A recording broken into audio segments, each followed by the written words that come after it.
ನಮ್ಮ ಹುಡುಗರು ಇತ್ತೀಚೆಗೆ ಈ ಎಳೆ ಹುಡುಗರು 22-23 ವರ್ಷದ ಬಾರಿ ಹುಡುಗರು ಸವಾಸ ಮಾಡ್ಕೊಂಡು ಬೆಳಿಗ್ಗೆ ರಾತ್ರಿ ಫ್ರೆಂಡ್ಶಿಪ್ ಮನೆಯಲ್ಲೆಲ್ಲ ಕಿತ್ತಾಡ್ಕೊಂಡು ಮನೇಲಿ ಹೇಳ್ತಿರೋಂತ ಒಂದ್ ಮಾತು ಕೇಳ್ತಿಲ್ಲ ಆ ರೇಂಜಿಗೆ ಹುಡುಗಾಟ ಮಾಡ್ತಾರೆ ಅಂತವರಿಗೆ ಒಂದ್ ಮಾತು. ಫ್ರೆಂಡ್ಶಿಪ್ ಅಂತಂದ್ರೆ ಹಂಗೆ ಅಲ್ವಾ ಬ್ರೋ, ಅದಕ್ಕೇನೆ ಮನೇಲಿ ಅಪ್ಪ ಅಮ್ಮ ಹೊಡಿಲಿ ಬಿಡ್ಲಿ ಹೋಗ್ತಾ ಇರ್ತಾರೆ ಬರ್ತಾ ಇರ್ತಾರೆ. ಆದ್ರೆ ಇವೆಲ್ಲ ಒಂದಿನ ಪಶ್ಚಾತ್ತಾಪ ಆಗತ್ತೆ, ಹೌದಾ? ಆಗುತ್ತೆ. ಅವ್ರ ಲೈಫ್ ಅಂತ ಬಂದಾದ್ಮೇಲೆ ಅವ್ರವ್ರದ್ದು ಡ್ರೀಮ್ಸ್ ಇರುತ್ತಲ್ಲ, ಒಬ್ಬೊಬ್ರದ್ದು ಒಂಥರ ಡ್ರೀಮ್ಸ್ ಇರುತ್ತೆ. ಅವ್ರ ಜವಾಬ್ದಾರಿ ಅಂತ ಬಂದಾದ್ಮೇಲೆ ಇವಾಗ ಆಟ ಆಡ್ಕೊಂಡು ಮಕ್ಳ ವಿಷಯಲೆಲ್ಲ ಆಟ ಆಡ್ಕೊಂಡಿರ್ತಾರೆ.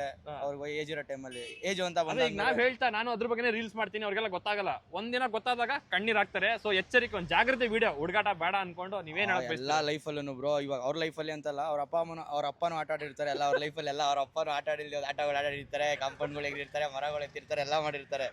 ಇವ್ರ ಹುಡುಗರು ಅದಕ್ಕಿಂತ ಡಬಲ್ ಆಗಿ ಮಾಡಿರ್ತಾರೆ. ಅದ್ರಲ್ಲೇನಿಲ್ಲ. ನನಗೂ ಇದಾರೆ, ಇಲ್ಲ ಅಂತಲ್ಲ, ಒಬ್ಬೊಬ್ರು ಇರ್ತಾರೆ ಬರೋ ಎಲ್ಲಿದ್ದೀರಾ ಹಿಂಗಾಯ್ತು ಅಂತಾರೆ ಟಕ್ ಅಂತ ಬರೋರು ಇದಾರೆ. ಒಬ್ಬೊಬ್ರು ಇರೋ ಬರ್ತೀನಿ ಅನ್ಕೊಂಡು ಗಾಗಿ ಯಾರ್ಸೋರು ಇದಾರೆ.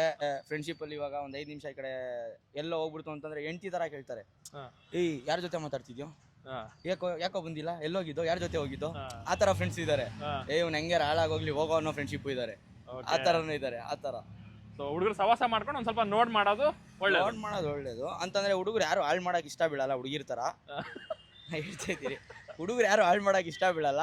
ಇವರು ಎಲ್ಲಾ ಹುಡುಗರು ಸವಾಸ ಮಾಡಿ ಒಂದು ಶಿಸ್ತಾಗ ಒಂದ್ ಅಂಗಡಿ ಹಾಕೊಂಡು ಲೈಫಲ್ಲಿ ಫುಲ್ ಗುರಿ ಬಗ್ಗೆ ಯೋಚನೆ ಮಾಡ್ತಾ ಇದಾರೆ. ತುಂಬಾ ಒಳ್ಳೆ ದೇವರಂತ ಮನುಷ್ಯ ಇವರು.